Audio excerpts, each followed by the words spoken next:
16 থেকে 20 গ্রেডের একটা চাকুরির জন্য, একটা পিয়ন পোস্টের চাকুরির জন্য মানুষ নিজের ভিটা বাড়ি বন্ধক দিয়ে 10-15 লাখ টাকা ঘুষ দিতে রাজি থাকে। কিন্তু একজন পিয়ন তার ওই বেতন দিয়ে কোনোদিন তার সংসার ভালোভাবে চালাইতে পারবে না। তার মানে ওই 10-15 হাজার টাকা তার মূল লক্ষ্য না। তার মূল লক্ষ্য ওই পদটাকে ব্যবহার করে অসৎ উপায়ে আরো টাকা উপার্জন করা, যেখানে মানুষদেরকে জিম্মি করা হয়, যেখানে অনেক মানুষের সাথে বৈষম্য হয়, অনেক মানুষের সাথে অন্যায় হয়, যেখানে মানুষ তার ন্যায্য অধিকারটা পায় না। তো সামগ্রিকভাবে আমরা একটা চক্রের মধ্যে, দুষ্টু চক্রের মধ্যে ঢুকে গিয়েছি। আমাদের এটা থেকে মুক্তি প্রয়োজন। আমাদের বিগত 16-17 বছরের এই ফ্যাসিস্ট রেজিম তাদের সময়ে পাচার করেছে প্রায় 11 লক্ষ কোটি টাকা, যেটা দিয়ে 35-40টা পদ্মা সেতু নিমিষে বানানো যেত।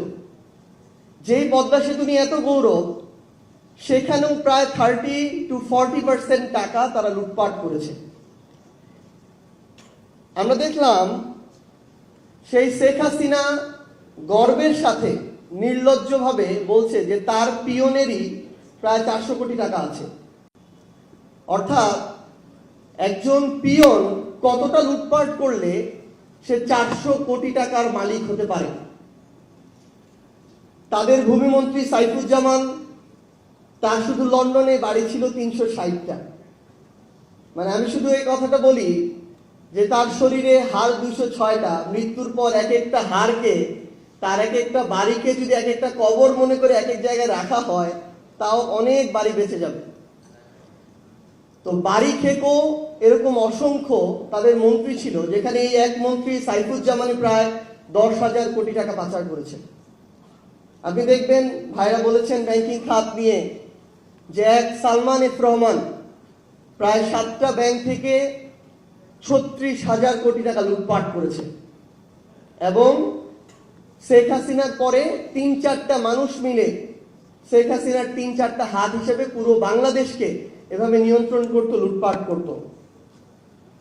তো আমরা যেটা এখন হয়েছে, বর্তমান সরকার থেকে শুরু করে টকশো টেবিল প্রত্যেকটা জায়গায় সমালোচনা এখন বিএনপির জায়গা থেকে যখন আমরা শুনি, তখন অন্তর্বর্তীকালীন সরকারের সবচেয়ে বেশি শুনি এবং সেখানে সমন্বয়কদেরকে টেনে নিয়ে আসা হয়।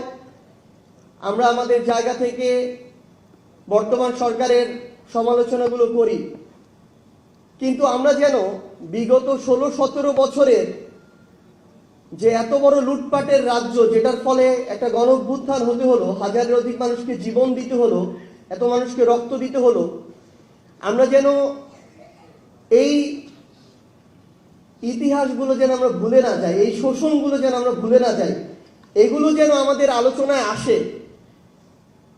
কারণ এটা অনেক বেশি জরুরি যে আমাদের যখন যৌক্তিক হোক অযৌক্তিক হোক তর্কটা যখন নিজেদের মধ্যে চলে আসে, তারা তখন দর্শক সারিতে বসে যারা এতদিন এই লুটপাটগুলো করেছে আরামায়েশ করে আর আমাদেরকে দেখে মজা নেয়। তো আমাদের যেমন সেগুলো সামনে রাখতে হবে, সেই খতিয়ানগুলো সামনে নিয়ে আসতে হবে, পাশাপাশি সেগুলো থেকে শিক্ষাও নিতে হবে। আমরা আহ্বান করব আমাদের জায়গা থেকে, জাতীয় নাগরিক পার্টি এনসিপির পক্ষ থেকে, বর্তমানে সরকারে বিএনপি রয়েছে, তাদের সংখ্যাগরিষ্ঠতা, তাদের পদ সম্পর্কে আমাদেরকে বিব্রত করছে, বাংলাদেশের মানুষকে বিব্রত করছে। আমরা তাদেরকে আহ্বান করব যে বাংলাদেশে যেন আগামীতে আর মেগা প্রকল্পের নামে মেগা ডাকাতি না হয়। বাংলাদেশে যেন আপনারা কিংবা অন্য যে কেউ ক্ষমতায় টিকে থাকার জন্য কোনো ঠিকাদারকে যেন কোনো ধরনের ক্যাপাসিটি চার্জ দিতে না হয়। বাংলাদেশে যেন ঋণ খেলাপি নামক ব্যবসা আর শুরু না হয়। বাংলাদেশে যেন পাচার নামক লুটপাট আর না হয়। আমরা অন্তর্বর্তীকালীন সরকারের সময় বিভিন্ন গল্প শুনতাম। আজকে এনবিআর আমাদের টপিকের একটা অংশ। এনবিআর এর চেয়ারম্যান নেওয়া হবে নাকি, এটার জন্য বিভিন্ন জায়গা থেকে গল্প শোনা যেত যে এ নাকি 100 কোটি টাকা দিতে রাজি, সে নাকি 120 কোটি টাকা দিতে রাজি।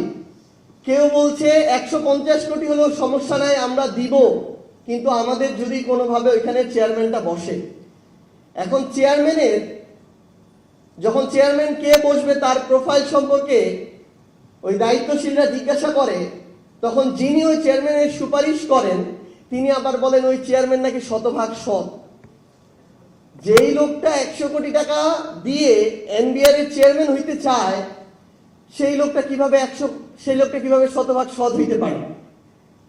এবং পরবর্তীতে ওই লোকটার থেকে আবার বিভিন্ন মাধ্যমে দায়িত্বশীলদের কাছে উত্তর যায় যে সেই লোকটার 1 টাকা দেওয়ারও সামর্থ্য নাই, অন্য কিছু মানুষ 100 কোটি টাকা দিয়ে সেই লোকটা ভালো দেখে তাকে সেখানে বসাইতে চায়।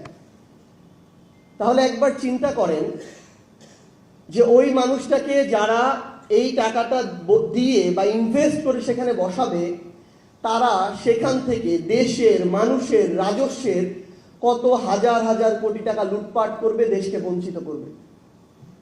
তো আমাদের এই ধরনের মধ্যবর্তী কিছু দালাল আছে, এই দালালদের থেকে দেশটাকে মুক্ত করাটা খুবই জরুরি। হাসনাত একটু আগে বলেছে এই যে আন্ডার টেবিল নেগোসিয়েশন, এভাবেই এই আন্ডার টেবিল নেগোসিয়েশন গুলো হয়। ভাইরা যেটা একটু আগে বললেন এখানে যে বাংলাদেশের যতটুকু রাজস্ব প্রয়োজন তার ধারে কাছেও যখন হয় না, তখন সরকারকে 2 মাস যেতে না যেতেই 50,000 কোটি টাকা ঋণ নিতে হয়। তো আমরা আমাদের জায়গা থেকে দিন শেষে আহ্বান করব যে আমাদের এই সামগ্রিক একটা সংস্কার দরকার। আমরা গ্রামে দেখি